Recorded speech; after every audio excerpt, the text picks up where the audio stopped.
श्री राधे राधे दोस्तों, आपका मेरे चैनल श्री जी में बहुत बहुत स्वागत है। कल है वट सावित्री व्रत। उसकी बहुत बहुत शुभकामनाएं आप सभी लोगों को। और इस बार मैं अपने इस वीडियो में वट सावित्री व्रत की कथा लेकर के आई हूँ। तो चलिए शुरू करते हैं वट सावित्री की कथा। पहले उसके बारे में थोड़ा सा बताते हैं, फिर कथा शुरू करते हैं। हर साल ज्येष्ठ महीने में जब सूर्य की गर्मी और चमक अपने चरम पर होती है, तो भारत के विभिन्न हिस्सों में विवाहित महिलाएं एक बहुत ही कठोर उपवास रखती हैं, वट सावित्री व्रत। इस दिन महिलाएं 16 श्रृंगार करते हुए पारंपरिक वस्त्र धारण करती हैं और जब तक पूजा नहीं कर लेती तब तक निर्जला उपवास रखती हैं, जिसमें वे पानी तक नहीं पीती। चिलचिलाती धूप के बावजूद महिलाएं नंगे पैर बरगद के पेड़, जिसे वट वृक्ष भी कहा जाता है, वहां तक जाती हैं, जल चढ़ाती हैं, फूल और नैवेद्य चढ़ाकर उसकी पूजा करती हैं।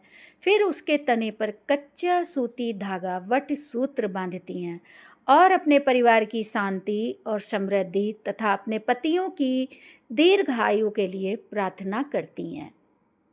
तो इस बार वट सावित्री का व्रत कल यानी 16 मई को मनाया जाएगा।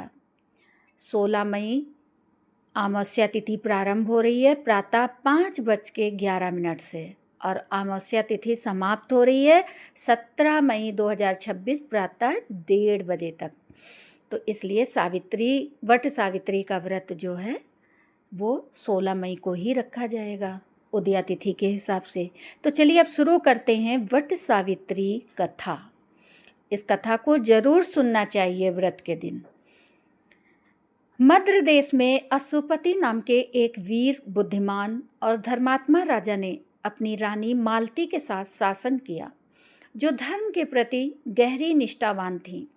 अश्वपति वैदिक विद्वान थे और हर प्रकार की संपत्ति से संपन्न थे। हालांकि उनका सबसे बड़ा दुख ये था कि उनके कोई संतान नहीं थी। संतान प्राप्ति की इच्छा से अश्वपति महर्षि वशिष्ठ के पास गए।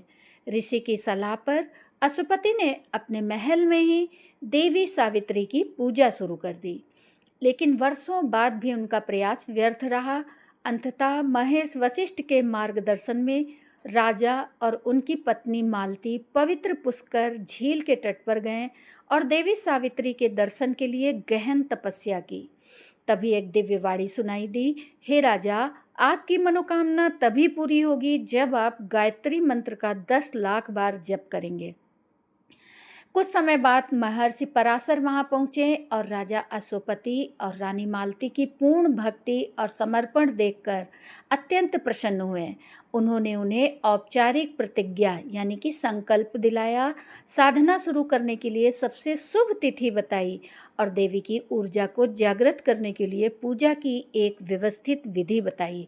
उन्होंने उन्हें विशिष्ट मुद्राएं, 16 चरणों वाली पूजा और त्रिकाल संध्या, भोर, दोपहर और शाम की पूजा के दौरान मंत्र जाप करने का मार्गदर्शन दिया। इसके बाद राजा अश्वपति और रानी मालती ने पूर्ण श्रद्धा और निष्ठा के साथ गहन तपस्या प्रारंभ की। उनकी गहरी भक्ति से प्रसन्न होकर देवी सावित्री अपने दिव्य रूप में प्रकट हुई।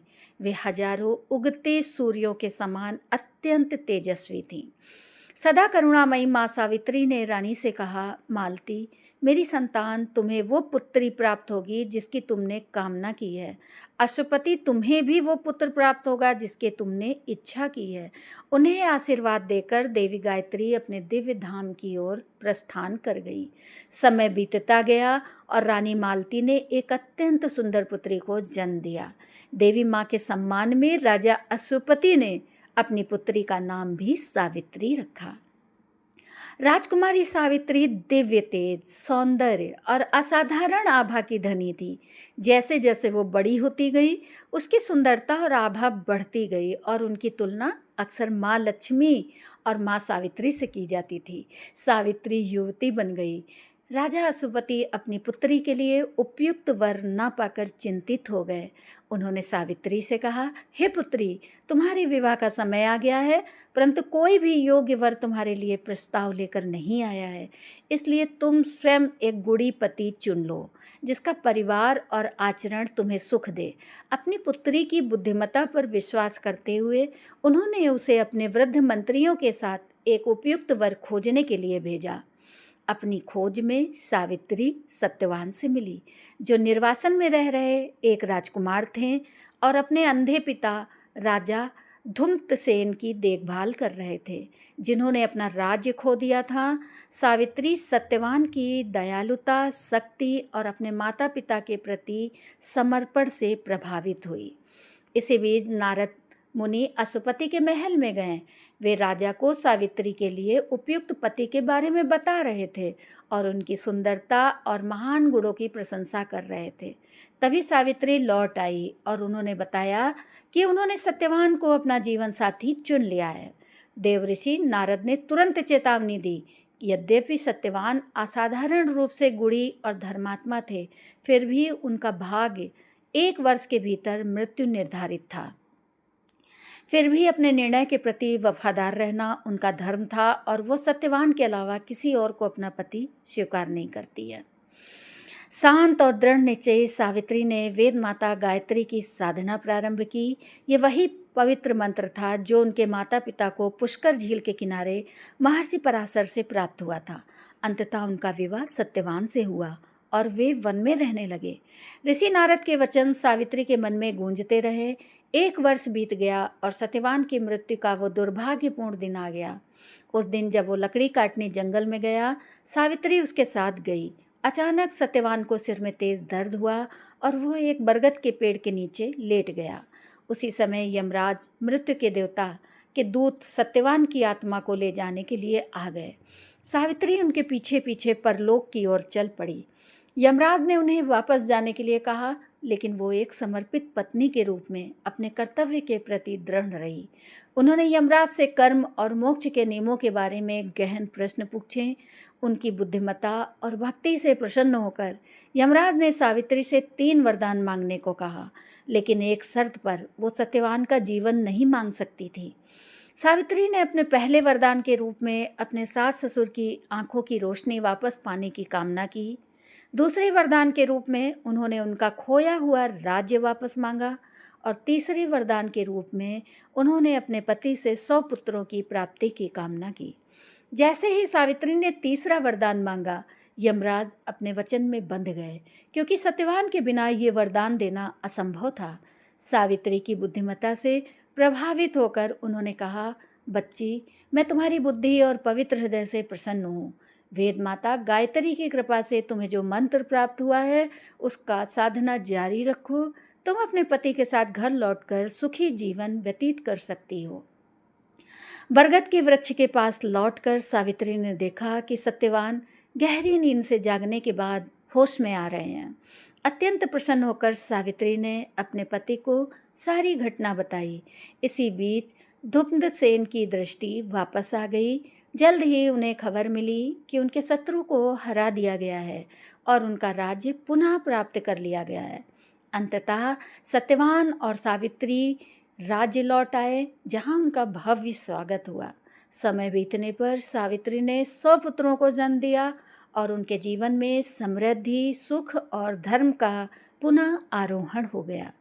इसलिए सावित्री की कथा केवल वैवाहिक प्रेम तक ही सीमित नहीं है, बल्कि सत्य, आस्था और दृढ़ संकल्प का दिव्य प्रतीक है। वट सावित्री व्रत या वट पूर्णिमा के पवित्र अवसर पर आप भी देवी सावित्री, जिन्हें वेद माता गायत्री के नाम से भी जाना जाता है, उनकी पूजा कर सकते हैं और उनसे अपनी सुरक्षा के लिए और अपने पति की दीर्घायु के लिए कामना कर सकते हैं। तो यहीं पे ये कथा समाप्त होती है।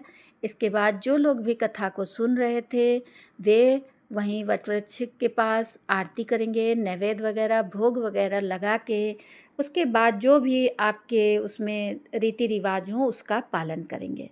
फिर भी हम थोड़ा सा आपको बताने जा रहे हैं कि वट सावित्री व्रत पूजा करने की विधि क्या है। तो देखिए, व्रत वाले दिन सूर्योदय से पहले उठें, स्नान करें, स्वच्छ वस्त्र पहनें, 16 श्रृंगार करें और बालों की मांग में सिंदूर लगाएं। व्रत रखने का संकल्प लें, अपने घर में पूजा स्थल पर एक दिया जलाएं। भगवान ब्रह्मा, देवी सावित्री, सत्यवान की प्रतिमाओं को फूलों, फलों, अगरबत्ती, दिए और पानी से भरे कलश के साथ एक बांस की टोकरी में रखें। सभी सामग्री को एक बरगद के पेड़ यानी वट वृक्ष के पास ले जाएं और वहाँ सावित्री, सत्यवान की मूर्तियों या चित्रों को आदरपूर्वक स्थापित करें। बरगद के वृक्ष और सावित्री एवं सत्यवान को जल अर्पित करें। इसके बाद रोली, सिंदूर, हल्दी, कुमकुम, अक्षत, चावल और फूल अर्पित करें। भोग के रूप में भीगे हुए चने, पूड़ियाँ, मिठाई, खरबूजा, जो भी मौसमी फल आपके यहाँ चढ़ाए जाते हैं वो सब आप उन्हें अर्पित करें।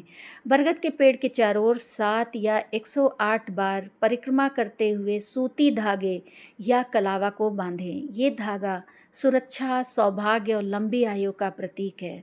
किसी पुजारी या परिवार की किसी बुजुर्ग महिला से वट सावित्री व्रत की कथा सुने और फिर श्रद्धापूर्वक सावित्री और सत्यवान की आरती करें। पूजा पूरी हो जाने के बाद अपने बड़ों का आशीर्वाद लें। भीगे हुए काले चने और पानी का सेवन करके व्रत तोड़ें। शाम को चंद्रमा दिखाई देने के बाद भोजन करें। बहुत जगह भीगे हुए काले चने के बाद और बरगोदा भी खाया जाता है। बरगद के उसमें जो एक कली निकलती है वो खा के व्रत तोड़ लिया जाता है। उसके बाद लोग भोजन भी कर लेते हैं। कहा जाता है कि भीगे हुए काले चने इसलिए खाए जाते हैं क्योंकि जब सत्यवान का जीवन वापस किया था यमराज जी ने तो वो काले चने के रूप में ही किया था। तो जाहिर सी बात है आपको पता चल गया होगा कि वट पूजा कैसे करते हैं। फिर भी एक और चीज़ हम आपको यहाँ पर बताने जा रहे हैं कि बरगद की ही पूजा क्यों की जाती है, वट वृक्ष की ही पूजा क्यों की जाती है। क्योंकि बरगद के वृक्ष, वट वृक्ष को त्रिदेवों ब्रह्मा, विष्णु और महेश का निवास स्थान माना जाता है। हिंदू परंपरा के अनुसार भगवान ब्रह्मा वृक्ष की जड़ों में, भगवान विष्णु वृक्ष के तने में और भगवान शिव वृक्ष की शाखाओं में निवास करते हैं। इसलिए इसकी पूजा करने से तीनों देवताओं का आशीर्वाद एक साथ प्राप्त होता है। वट सावित्री व्रत में वैवाहिक सुख की शाश्वत प्राप्ति और पति के दीर्घायु और स्वस्थ जीवन के लिए इस वृक्ष की पूजा की जाती है। पौराणिक कथाओं के अनुसार सावित्री ने एक बरगद के वृक्ष के नीचे यमराज, मृत्यु के देवता से अपने पति सत्यवान का जीवन बचाया था। इसी कारण इस वृक्ष को स्थायित्व और अमरता का प्रतीक माना जाता है और इसीलिए इस वृक्ष की पूजा की जाती है। यदि आपके क्षेत्र में बरगद का पेड़ उपलब्ध नहीं है तो आप घर में बरगद के पेड़ की तस्वीर या उसकी छोटी टहनी रखकर श्रद्धापूर्वक व्रत रख सकते हैं। सनातन परंपरा में आस्था, संकल्प और भक्ति को उपासना का मूल तत्व माना जाता है। इसलिए भले ही वास्तविक बरगद का पेड़ उपलब्ध ना हो तो श्रद्धापूर्वक व्रत रखना, विधि पूर्वक उपासना करना समान आशीर्वाद प्रदान करता है। तो राधे राधे दोस्तों, आपको मेरी ये कथा कैसी लगी हमें कमेंट करके अवश्य बताइएगा और मेरे चैनल को सब्सक्राइब भी करिएगा। धन्यवाद दोस्तों।